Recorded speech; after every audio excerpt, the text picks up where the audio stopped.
আল্লাহর নবীজিকে মারার জন্য একটা পরিকল্পনা করলো। আল্লাহর নবীজি জনাবে মুহাম্মদুর রাসূলুল্লাহ সাল্লাল্লাহু আলাইহি ওয়াসাল্লাম যখন তিনি কালেমার দাওয়াতগুলো ঘরে ঘরে পৌঁছে দিচ্ছিলেন, ওই সময়ের ভিতরে আল্লাহর নবীজি জনাবে মুহাম্মদুর রাসূলুল্লাহ সাল্লাল্লাহু আলাইহি ওয়াসাল্লামকে মারার জন্য, আল্লাহর পয়গম্বরকে মারার জন্য আবু জেহেল একটা দল সংগঠন করলো। দলের ভিতরে আল্লাহ রাব্বুল আলামিন পয়গম্বর যখন কালেমার দাওয়াত দিবেন, ওই সময়ের ভিতরে আবু জেহেল দারুন নদওয়াতের ভিতরে একটা বৈঠক বসালেন, যা আব্দুল্লাহর বেটা মুহাম্মদ সাল্লাল্লাহু আলাইহি ওয়াসাল্লামকে কালেমার দাওয়াত দেওয়া কিভাবে বন্ধ করা যায়। সবাই যখন মিটিং করছিলেন, আল্লাহ পাক রব্বুল আলামিনের পয়গম্বর জনাবে মুহাম্মদুর রাসূলুল্লাহ সাল্লাল্লাহু আলাইহি ওয়াসাল্লাম যখন মক্কা থেকে হিজরত করে যখন মদিনায় চলে যাবে, ওই মুহূর্তে আল্লাহ রাব্বুল আলামিনের পয়গম্বর বারবার কাবার দিকে তাকাচ্ছিলেন।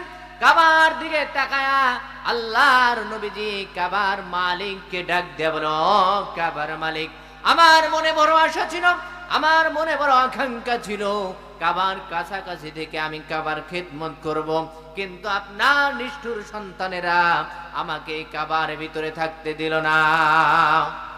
আল্লাহর নবীজি যখন এজুফা নামক জায়গায় দাঁড়িয়ে এই কথা বলছিলেন, আল্লাহ রাব্বুল আলামিন সূরাতুল কসসের ৭৬ নাম্বার এবং ৭৭ নাম্বার আয়াতগুলি যখন আল্লাহর নবীজির কাছে পাঠালেন, প্রেরণ করলেন, আল্লাহ রাব্বুল আলামিন সূরাতুল কসসটাই ওই জুফা নামক জায়গায় নাজিল করে দিয়েছিলেন। সুবহানাল্লাহ। সূরা কসসের ভিতরে ৮৮টা আয়াত আছে, ৯টা রুকু আছে। হিজরতের আগে নাজিল হয়েছে, এজন্য এই সূরাটি মাক্কি সূরা। আল্লাহ রাব্বুল আলামিন আল্লাহর পয়গম্বরকে সান্ত্বনা দেয়, ডাক দিয়া বলতেছিলেন, ও পয়গম্বর, আপনি চিন্তা করিয়েন না, আপনি মক্কা থেকে মদিনায় চলে যান। আপনাকে আমি আল্লাহ রাব্বুল আলামিন ওই মদিনা থেকে মক্কার জমিনে বাদশাহীর সম্মান দিয়ে আবার মক্কার ঘরে আপনাকে ফিরিয়ে আনব। সুবহানাল্লাহ। আল্লাহ রাব্বুল আলামিন সূরা কসসের ভিতরে বলেন, ইন্না কারুনা কানা মিন কওমি মূসা ফাবাগা আলাইহিম। আল্লাহ রাব্বুল আলামিন ডাক দিয়া বলেন, কোন বান্দা যদি কোরআনের জন্য কোরআনের দাওয়াত দিতে গিয়া ঘর ছাড়তে হয়, বাড়ি ছাড়তে হয়, দেশ ছাড়তে হয়, আমি আল্লাহ রাব্বুল আলামিন পয়গম্বরকে যে ওসিয়ত করেছি যে কোরআনের জন্য যারা দেশ ছাড়লো, বাড়ি ছাড়লো, আমি আল্লাহ রাব্বুল আলামিন আবার আমি তার দেশে বাদশাহীর সম্মান দিয়া তাকে চেয়ারের ভিতরে বসায়া দেব। সুবহানাল্লাহ।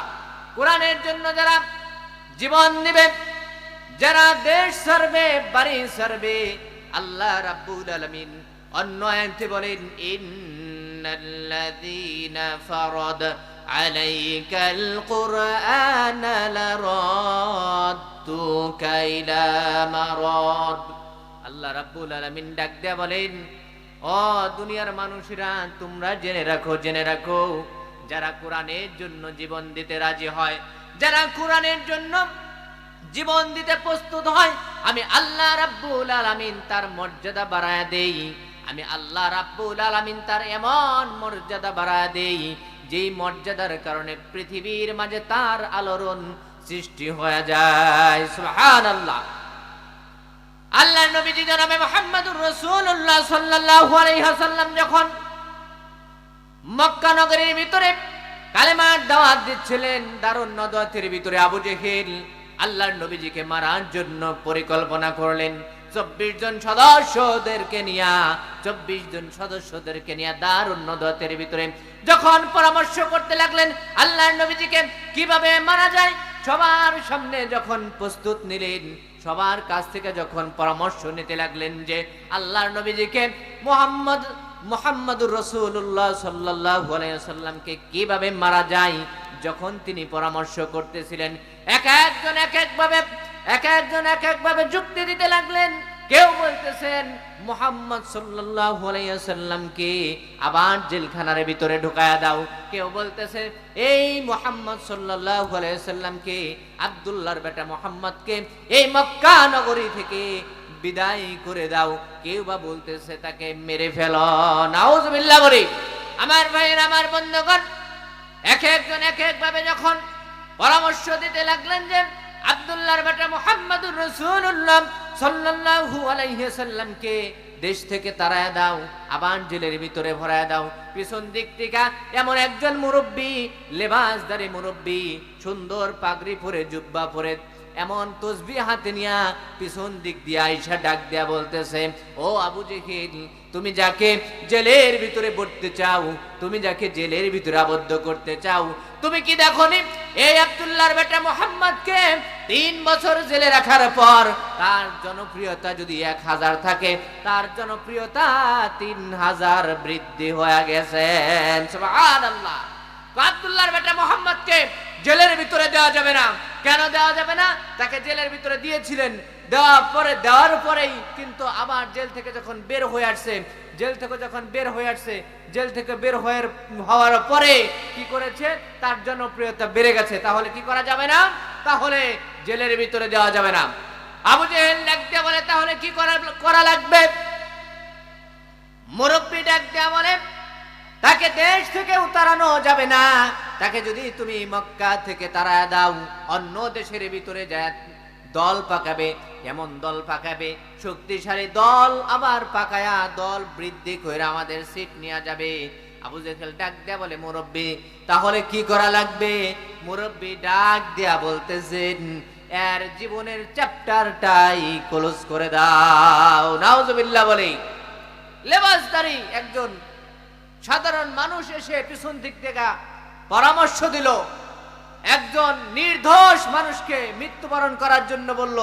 24 জন সদস্য ছিল, 24 জন সদস্যের ভিতর থেকে একজন বলল না এই আব্দুল্লাহর বেটা মুহাম্মদুর রাসূলুল্লাহ সাল্লাল্লাহু আলাইহি ওয়াসাল্লাম একজন ভালো মানুষ ছিলেন, তাকে মারা যাবে না, কেউ বলল না।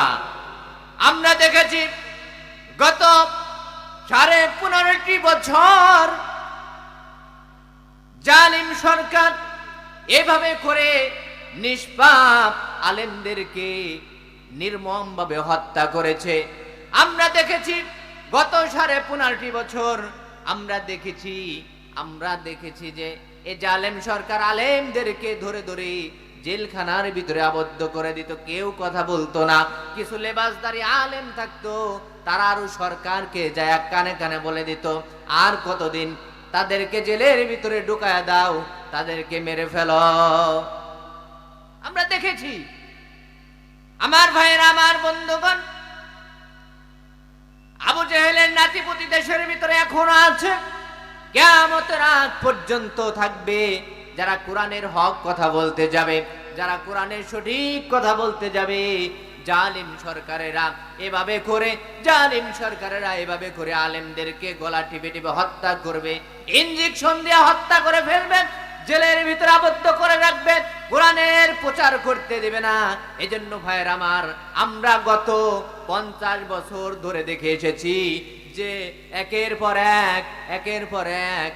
পর এক দানের শীষকে ভোট দেয়া দেখছি, একের পর এক নৌকেবকে ভোট দেয়া দেখছি, একের পর এক আমরা একে ভোট দিছি, ওকে ভোট দিছি, কিন্তু সবাই চেয়েছি যে দেশের ভিতরে শান্তি হবে, কিন্তু আমরা শান্তি ফিরে পাই নাই। আমরা যতক্ষণ পর্যন্ত কোরআনের দাওয়াত না দেব, যারা কোরআন প্রচার করতে চায়, যারা কোরআনকে ভালোবাসে, যারা কোরআনের সংসদ কায়েম করতে যায়, তাদেরকে যদি আমরা ভোট না দেই, কোরআনের যদি মজমা তৈরি না করি, কোনোদিনই সমাজের ভিতরে শান্তির আশা করা যায় না। ঠিক কিনা বলেন? আমরা অনেক দেখেছি, অনেক কিছুই দেখেছি। আমরা শুধু শান্তি চাই, কিন্তু আমরা ইসলামের দিকে মুতাওয়াজ্জু হই না, আমরা ইসলামের দিকে ধাবিত হই না। আমার ভাইয়ের, আমার বন্ধুগণ,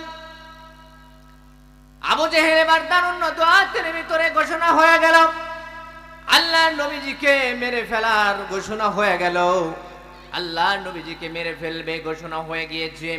আমার ভাইয়ের, আমার বন্ধুগণ, এবার একজন দাঁড়ালো, আবু জেহেল ডাক দেয়া বলে, আব্দুল্লাহর বেটা মুহাম্মদুর রাসূলুল্লাহ সাল্লাল্লাহু আলাইহি ওয়াসাল্লামকে কে মারতে পারবা, তার কল্লাটা কে আনতে পারবা, যে কল্লাটা আনতে পারবা তাকে 100 লাল উট পুরস্কার দেওয়া হবে। ওই সময়ের ভিতরে এমন একজন পুরুষ ছিলেন ওমর। ওমর ওই সময় মুসলমান হয়নি, ঈমান গ্রহণ করেননি।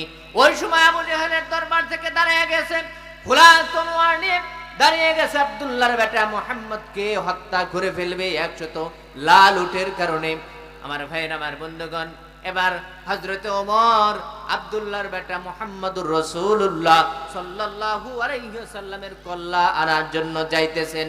যাইতে যাইতে যখন আল্লাহর নবীজির কাছে চলে গেলেন, যাওয়ার পর এবার আল্লাহর নবীজির কাছে যায় ডাক দেয়া বলে, ইয়া রাসূলুল্লাহ, ইয়া হাবিবাল্লাহ, আমি আপনার কল্লা আনার জন্য এসেছি, আমি আপনার কলা কাটার জন্য এসেছি, আমি আপনার কল্লাটা নেওয়ার জন্য এসেছি 100 লাল উটের মাধ্যমে।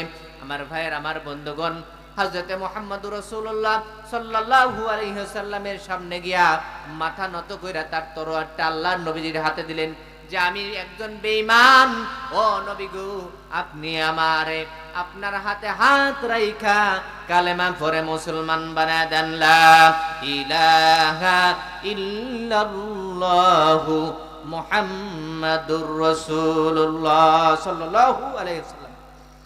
আমার ভাইরা, দারুণ নদওয়াতের ভিতরে খবর চলে গেল যে যাকে পাঠাইছেন, যাকে আপনি আব্দুল্লাহর বেটা মুহাম্মদুর রাসূলুল্লাহ সাল্লাল্লাহু আলাইহি ওয়াসাল্লামের কল্লা আনার জন্য পাঠাইছেন, সে তো কালেমা গ্রহণ করে ফেলেছে। কেমন লোক পাঠালেন? আব্দুল্লাহর বেটা মুহাম্মদুর রাসূলুল্লাহ সাল্লাল্লাহু আলাইহি ওয়াসাল্লামের কল্লা আনার জন্য, সে তো কালেমা গ্রহণ করে ফেলেছে। এখন কি করবেন? এবার মুরব্বি পরামর্শ দিচ্ছে, এভাবে চলবে না। আব্দুল্লাহর বেটা মুহাম্মদুর রাসূলুল্লাহ সাল্লাল্লাহু আলাইহি ওয়াসাল্লামকে মারতে হলে আমার পরামর্শ শুনো। এবার পরামর্শ দিতেছেন যে আল্লাহর নবীকে হত্যা করতে হবে এইভাবে, যে দারুণ নদওয়াতের ভিতরে 24 জন যেই সদস্য রয়েছে, এই 24 জন সদস্যর ভিতর থেকে 24 জন যুবক রেডি করো।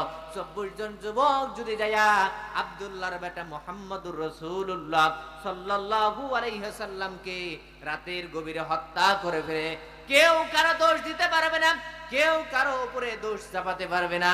আমার ভাইয়ের, আমার বন্ধুগণ, দারুণ নদওয়াতের ভিতরে এই পরামর্শ যখন হয়ে গেল, 24 জন যুবক রেডি করে ফেললো।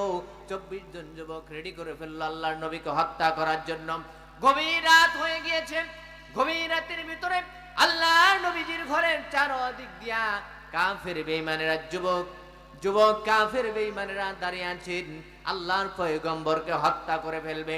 আমার ভাইয়েরা, এবার যুবক কাফেররা যখন আল্লাহর নবীকে হত্যা করার জন্য খোলা তলোয়ার নিয়ে যখন দাঁড়িয়েছিলেন, আমার ভাইয়ের, আল্লাহ রাব্বুল আলামিন জিবরাইল আলাইহিস সালাতু ওয়াস সালামকে ডাক দিয়ে বলে, ও জিবরাইল রে, আমার পয়গম্বরকে কাফের বেঈমানেরা হত্যা করার জন্য এসেছে।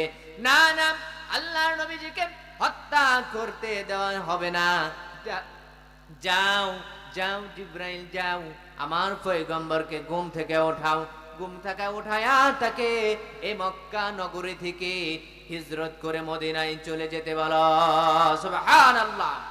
আল্লাহর নবীজি ঘুমাচ্ছিলেন, জিবরাইল আলাইহিস সালাতু ওয়াস সালাম এসে আল্লাহর নবীজিকে ঘুম থেকে জাগ্রত করলেন। জাগ্রত করে ডাক দেয়া বলে, ও ইয়া রাসূলুল্লাহ, ইয়া হাবিবাল্লাহ, আপনাকে মারার জন্য চতুর্দিক দিয়ে কাফের বেঈমানেরা দাঁড়িয়ে আছে। কাফের বেঈমানেরা চতুর্দিক দিয়ে দাঁড়িয়ে আছে। আপনাকে আল্লাহ রাব্বুল আলামিন এই মক্কার জমিন থেকে হিজরত করে মদিনায় যেতে বলেছেন।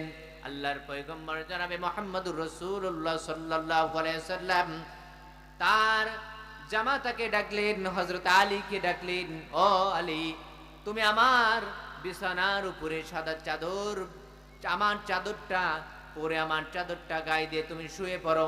যে আমানত কাফের বেঈমানেরা মক্কা নগরীর ভিতরে আমার কাছে যে আমানত দিয়েছে, এই আমানতগুলো বুঝিয়ে দিও। আমি মক্কা থেকে এখন মদিনার ভিতরে হিজরত করে চলে যাব।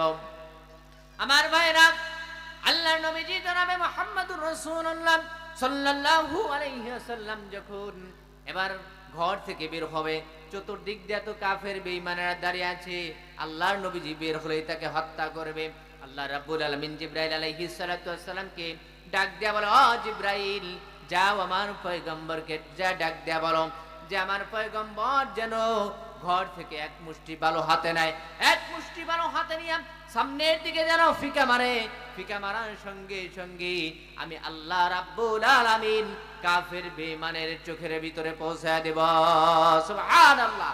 আর এই মুহূর্তে আল্লাহর নবীজি ঘর থেকে বের হয়ে মক্কা থেকে মদিনায় হিজরত করে চলে যাবে। আমার ভাইয়েরা, আমার বন্ধুগণ, জিবরাইল আলাইহিস সালাতু ওয়াস সালাম নবীজিকে এসে ডাক দেয়া বলেন, ইয়া রাসূলুল্লাহ, ইয়া হাবিবাল্লাহ, আপনি ঘরের ভিতর থেকে এক মুষ্টি বালু হাতে নেন, হাতে নিয়ে সূরাতুল ইয়াসিন থেকে তেলাওয়াত করেন। ওয়াসাওয়াউন আলাইহিম আনযারতাহুম আম লাম তুনযিরহুম লা ইউমিনুন। আল্লাহর নবীজি আপনি তিনটা আয়াত তেলাওয়াত করে বালুর ভিতরে ফুৎকার মেরে সামনের দিকে ফেকে মারেন। সামনের দিকে ফিকা মারলেই আল্লাহ রাব্বুল আলামিন কাফের বেঈমানের চোখের ভিতরে পৌঁছে দিবে। আমার ভাইয়ের, আমার বন্ধুগণ, এবার কি করলেন? এবার আল্লাহর নবীজি এক মুষ্টি বালু নিয়ে সূরাতুল ইয়াসিন থেকে তিনটা আয়াত তেলাওয়াত করে সামনের দিকে ফিকা মারলেন। আল্লাহ রাব্বুল আলামিন কাফের বেঈমানের চোখের ভিতরে পৌঁছে দিল। আল্লাহ রাব্বুল আলামিন ঘর থেকে বের হয়ে যাচ্ছিলেন। যাওয়ার পথে আবু জেহেলের সাথে গায়ে গায়ে ধাক্কা লেগেছে, কিন্তু আবু জেহেল টের পায় নাই আল্লাহর নবীজি মক্কা থেকে মদিনায় হিজরত করছেন। সুবহানাল্লাহ। সব আল্লাহর খেলা। আবু জেহেলের সাথে ধাক্কা লেগেছে, তাও আবু জেহেল টের পায় নাই।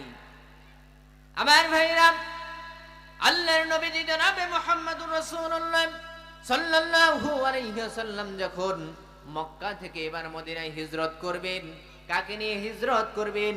অনেক আগেই আবু বকরকে বলেছিলেন যে, ও আবু বকর, আমি এই মক্কা থেকে মদিনায় চলে যাব যখন, তখন তোমাকে আমি সঙ্গীর সাথী হিসাবে নিয়ে যাব। আল্লাহর নবীজি এবার আল্লাহর নবীজি হযরত আবু বকরের দরজায় যখন দাঁড়িয়ে গেলেন, দাঁড়ায় যখন আবু বকরকে ডাকলেন, ও আবু বকর। আবু বকর রাদিয়াল্লাহু তাআলা আনহু হযরত আবু বকরকে ডাক দেওয়ার সঙ্গে সঙ্গে লাব্বাইকা সাদাকা ইয়া রাসূলুল্লাহ, ইয়া হাবিবাল্লাহ, সঙ্গে সঙ্গে এক ডাক দেওয়ার মাত্রই আল্লাহর নবীজির ডাকে সাড়া দিয়েছেন। আল্লাহর নবীজি ডাক দেয়া বললেন, ও আবু বকর, তুমি কি রাতের ভিতরে ঘুমাও না? রাতের মাঝে কি তুমি ঘুমাও না? তোমাকে এক ডাক দেওয়া মাত্রই তুমি কেমনে শব্দ পাইলা আর কেমনে ঘুম থেকে জাগ্রত হইলাম? আল্লাহর পয়গম্বরকে ডাক দেয়া বললেন, ইয়া রাসূলুল্লাহ, ইয়া হাবিবাল্লাহ, আপনি যেদিন আমাকে বলেছেন যে আমাকে নিয়ে হিজরত করবেন, আমার ভাইরা, আল্লাহর নবীজি যখন বলেছিলেন, ও আবু বকর, তোমাকে নিয়ে আমি হিজরত করব, আল্লাহর পয়গম্বরকে ডাক দেয়া বলে, ইয়া রাসূলুল্লাহ, আপনি যখন বলেছিলেন, যেদিন বলেছিলেন যে আপনি আমাকে নিয়ে হিজরত করবেন, ততদিন থেকে আমি আজ পর্যন্ত এক রাতেও আমার পিঠটা বিছানায় লাগাই নাই। সুবহানাল্লাহ। এত মুহাব্বত ছিল, এত ভালোবাসা ছিল আল্লাহর পয়গম্বর সাল্লাল্লাহু আলাইহি ওয়াসাল্লামের প্রতি। আমরা কেমন উম্মত হয়েছি, আমরা নবীর সুন্নত পালন করতে পারি না। আল্লাহর নবীজি জনাবে মুহাম্মদুর রাসূলুল্লাহ সাল্লাল্লাহু আলাইহি ওয়াসাল্লাম এবার আবু বকরকে নিয়ে যাইতে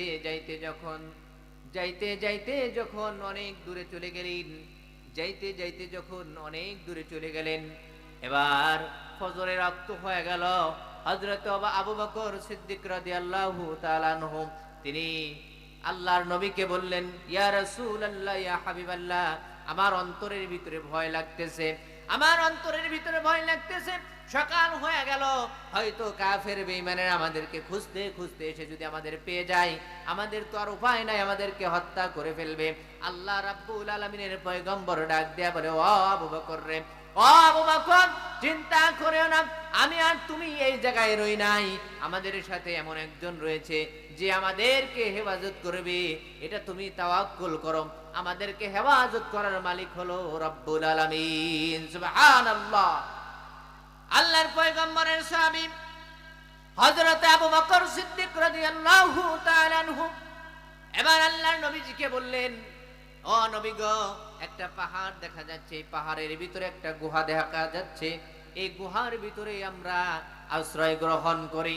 আমার ভাইয়ের, আমার বন্ধুগণ, আল্লাহর পয়গম্বর জনাবে মুহাম্মদুর রাসূলুল্লাহ সাল্লাল্লাহু আলাইহি ওয়াসাল্লামকে নিয়ে একটা গুহার ভিতরে প্রবেশ করলেন। গুহার ভিতরে আশ্রয় নিলেন। আশ্রয় নিয়া আল্লাহর পয়গম্বর জনাবে মুহাম্মদুর রাসূলুল্লাহ সাল্লাল্লাহু আলাইহি ওয়াসাল্লাম আল্লাহর নবীজি আবু বকরকে ডাক দেয়া বলতেছেন, ও আবু বকর রে, আমি হাঁটতে হাঁটতে অনেক ক্লান্ত হয়ে গিয়েছি।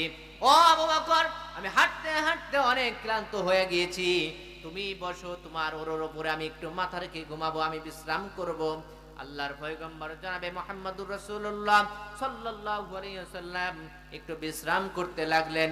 আল্লাহর পয়গম্বরের সাহাবী হযরত আবু বকর সিদ্দিক রাদিয়াল্লাহু তাআলা আনহু তিনি চিন্তা ভাবনা করলেন, গুহার ভিতরে হয়তো সাপ বিচ্ছু অনেক কিছুই থাকতে পারে।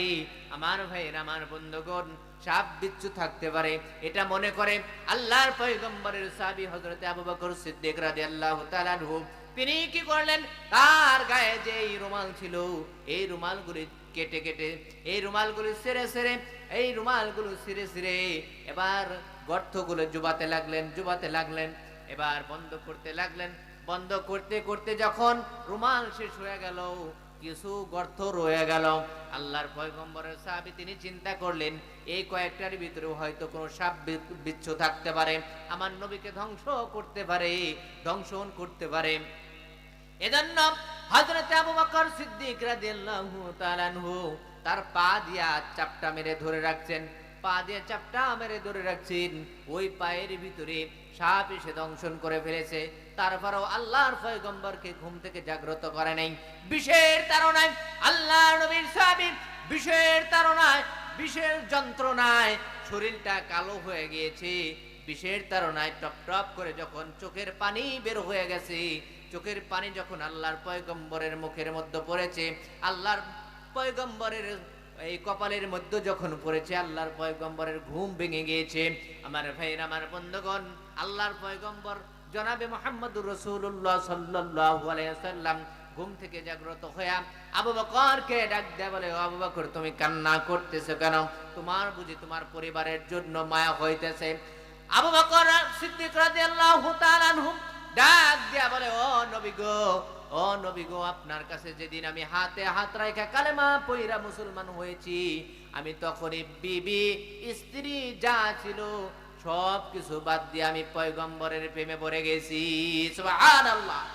আল্লাহর নবীজি ডাক দেয়া বলে, ও আবু বকর, তাহলে কান্না করো কেন? আল্লাহর নবীজিকে ডাক দেয়া বলে, ইয়া রাসূলুল্লাহ, আপনি যখন ঘুমাচ্ছিলেন আমি দেখতে পেলাম গর্তের ভিতরে এই গুহার ভিতরে অনেক ছোট ছোট গর্ত দেখা যাচ্ছে। আমি মনে করলাম যে গর্তের ভিতরে হয়তো সাপ বিচ্ছু থাকতে পারে, আপনাকে দংশন করতে পারে। ইয়া রাসূলুল্লাহ, ইয়া হাবিবাল্লাহ, আমার গায়ে যে চাদর ছিল আমি এটা ছিঁড়ে আমি যখন বন্ধ করলাম, দেখতে পেলাম কয়েকটা গর্ত ছিল। এই গর্তগুলি আমি পা দিয়ে চাপটা মেরে ধরে রাখছি। পায়ের ভিতরে সাপ এসে দংশন করে ফেলেছে। দংশন করার কারণে আমি বিষের যন্ত্রণায় আমার চোখ দিয়ে পানি বের হয়েছে। হযরতে পয়গম্বর হযরত আবু বকরকে ডাক দেয়া বলেন, ও আবু বকর রে, তোমাকে যে সাপে দংশন করলো আমাকে কেন ডাক দিলা না?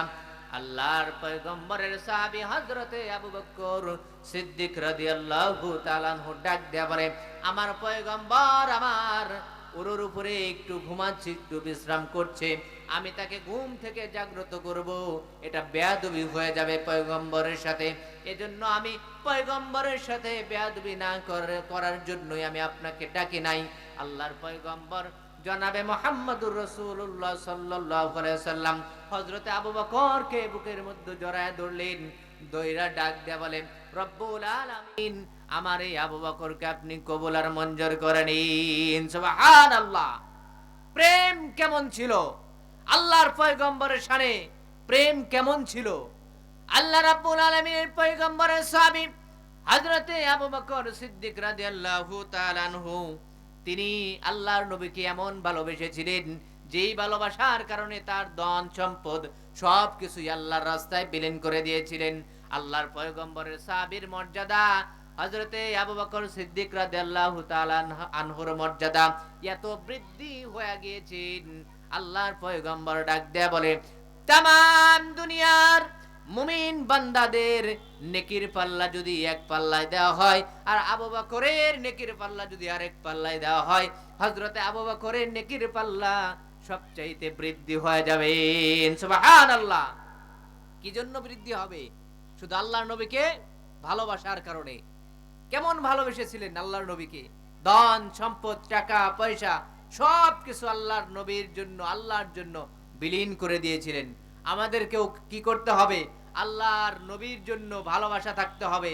যেমন এই যে আমাদের শবে বরাত চলে গেল, আমাদের এই শবে বরাত সম্পর্কে অনেকেই অনেক মতান্তরে রয়েছে, কিন্তু হযরত আয়েশা সিদ্দিকা রাদিয়াল্লাহু তাআলা আনহা এই শবে বরাত সম্পর্কে, নিসফে শাবান সম্পর্কে আল্লাহর পয়গম্বরের সাহাবায়ে কেরাম নিম্নে 15টি সহিহ হাদিস বর্ণনা করেছেন। জোরে বলে সুবহানাল্লাহ। আমার ভাইরা, আমার বন্ধুগণ, হযরত আবু বকর সিদ্দিক রাদিয়াল্লাহু তাআলা আনহুর কন্যা হযরত আয়েশা সিদ্দিক রাদিয়াল্লাহু তাআলা আনহা বর্ণনা করেন এই শবে বরাত সম্পর্কে, নিসফে শাবান সম্পর্কে, যে আমি হঠাৎ করে ঘুমাচ্ছিলাম, হঠাৎ করে দেখি, আমি ঘুমের মাঝে দেখি আমার পয়গম্বর পাশে নেই। গভীর রজনী আমার পয়গম্বরকে আমি হাত দিয়ে দেখি বিছানার ভিতরে আমার পয়গম্বর নাই। আমার ভাইয়ের, আমার বন্ধুগণ, আল্লাহর নবীজি জনাবে মুহাম্মদুর রাসূলুল্লাহ সাল্লাল্লাহু আলাইহি ওয়াসাল্লাম গভীর রজনীতে ঘুম থেকে জাগ্রত হইয়া এবার তিনি চলে গেছেন কবর জিয়ারত করতে, কবরের কাছে চলে গেছেন। হযরত আয়েশা সিদ্দিকা ডাক দিয়ে বলেন, আমি গভীর রজনীতে মনে করলাম আল্লাহর নবীজি নামাজে দাঁড়িয়েছেন, কিন্তু না, তিনি নামাজে দাঁড়ায়নি। আমি যখন কিছুক্ষণ অপেক্ষা করলাম, দেখতে পেলাম আল্লাহর নবীজি আসে না। আল্লাহর নবীজি যখন না আসে, আমি আল্লাহর নবীজিকে খোঁজার জন্য যখন ঘর থেকে বের হলাম, আমি দেখতে পেলাম আল্লাহর নবীজি কবরের পাশে দাঁড়ায়া, জান্নাতুল বাকির কাছে দাঁড়ায়া অঝরে কান্না করতেছিলেন। আল্লাহর পয়গম্বরকে জিজ্ঞেস করলেন, ইয়া রাসূলুল্লাহ, ইয়া হাবিবাল্লাহ, আপনি গভীর রজনীতে আপনি এই কবরের পাশে এসে কেন কান্না করতেছেন? আপনার বুঝি আপনার স্ত্রীর প্রতি মায়া হয়েছে, এজন্য কান্না করতেছেন? আল্লাহর নবীজি ডাক দিয়ে বলে, ও আয়েশা সিদ্দিকা, তুমি কি জানো না আজকে কোন রাত? আজকে এমন রাত, যেই রাত হলো নিসফে শাবানের রাত। এই রাতের ভিতরে আল্লাহ রাব্বুল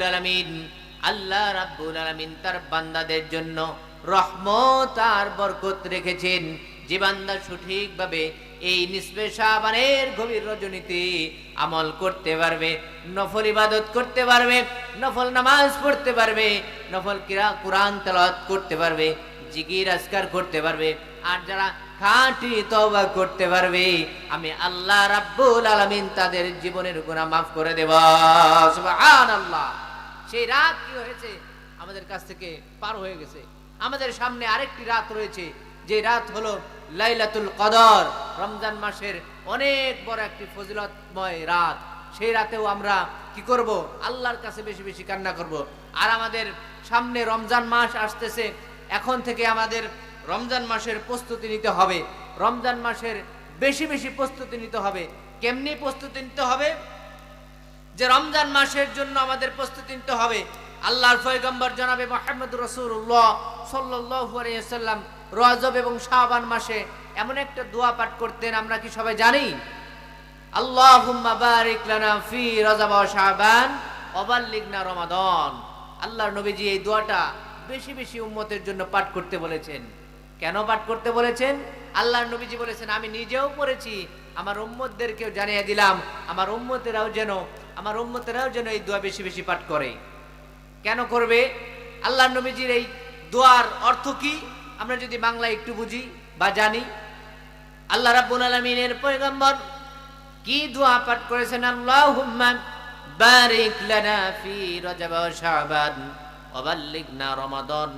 আল্লাহর পয়গম্বর জনাবে মুহাম্মদুর রাসূলুল্লাহ সাল্লাল্লাহু আলাইহি ওয়াসাল্লাম ডাক দেয়া বলেন, রজব এবং শাবান মাসের জন্য রব্বুল আলামিন আমাকে নেক হায়াত দারাজ করেন এবং রহমত আর বরকত নাজিল করেন। রমজান মাস পর্যন্ত আমাদের হায়াত পৌঁছে দেন। সুবহানাল্লাহ। রমজান মাস পর্যন্ত কি করেছেন? হায়াত চেয়েছেন। রমজান মাসের ভিতরে যদি একটা মাস যদি কোনো উম্মত আল্লাহর কোনো বান্দাই রমজান মাস পেয়ে যায়, আর এই রমজান মাস পেয়ে রমজান মাসের 30টা রোজা রেখে 30টা তারাবি যদি সঠিকভাবে আদায় করতে পারবে, আল্লাহ রাব্বুল আলামিন তাকে মাসুম বাচ্চার মতো নিষ্পাপ বানায় দিবেন। জোরে বলে সুবহানাল্লাহ। আমরা রমজান মাসের মূল্য সবাই জানি না। গ্রাম অঞ্চলের ভিতরে দেখবেন, শহরের ভিতরে দেখবেন, এই রমজান মাস আসলে এত মর্যাদাপূর্ণ মাস, তারপরেও কিছু মুসলিম মা বোনেরা এবং বাবাজিরা তারা রাস্তাঘাটে ওপেনলি রমজান মাসের হক আদায় করে না। তারা হারাম পন্থা অবলম্বন করে, রাস্তাঘাটে বিড়ি সিগারেট এবং দোকানে গিয়া চা বিস্কিট খায় কিনা? খায় না? সম্পূর্ণ হারাম। যে হারাম আমরা হারামই মনে করি না। আমরা বান্দারা হারামকে হারামই মনে করি না। আল্লাহ তাআলার ফরজ বিধান, এই বিধান থেকে আমরা বিতাড়িত হই। আমরা আছি কি নিয়া? ঝগড়াঝাটি নিয়া, নফল ইবাদত নিয়া, সুন্নত ইবাদত নিয়া, এবং কি মুস্তাহাব যে আমল রয়েছে সেই আমল নিয়ে আমরা ঝগড়াঝাটি করি। কিন্তু আমাদের সমাজের ভিতরে আমাদের যে আল্লাহ রাব্বুল আলামিন ফরজ যে বিধান করে দিয়েছেন, নামাজ ফরজ করে দিয়েছেন, পর্দা ফরজ করে দিয়েছেন, রোজাকে ফরজ করে দিয়েছেন, যাদের সম্পদ আছে তাদেরকে হজ ফরজ করে দিয়েছেন, যাদের সম্পদ আছে যাকাত দেওয়া ফরজ করে দিয়েছেন, সেই যাকাত থেকে আমরা, সেই পর্দা থেকে আমরা, সেই নামাজ থেকে আমরা বিতাড়িত। ঠিক কিনা আমার ভাইরা? এজন্য আল্লাহ পাকের যে বিধান রয়েছে আমরা পরিপূর্ণভাবে আদায় করব। আল্লাহ রাব্বুল আলামিন সামনে আমাদের রমজান রেখে দিয়েছেন, সামনে রমজান মাস রেখে দিয়েছেন। এই রমজান মাসে আমাদেরকে আল্লাহ রাব্বুল আলামিন প্রত্যেকটা বান্দাকে সঠিকভাবে রমজান মাসের হক আদায় করার তৌফিক দান করুন। সকলে বলি আমিন। ওয়া আখিরি দাওয়ানা আনিল হামদুলিল্লাহি রাব্বিল আলামিন। যতটুকু কথা বললাম ইহার উপর আমল করার চেষ্টা করব। আল্লাহ রাব্বুল আলামিন সবাইকে কবুল করুন। সকলে বলি আমিন। আসসালামু আলাইকুম ওয়া রাহমাতুল্লাহি ওয়া বারাকাতুহু।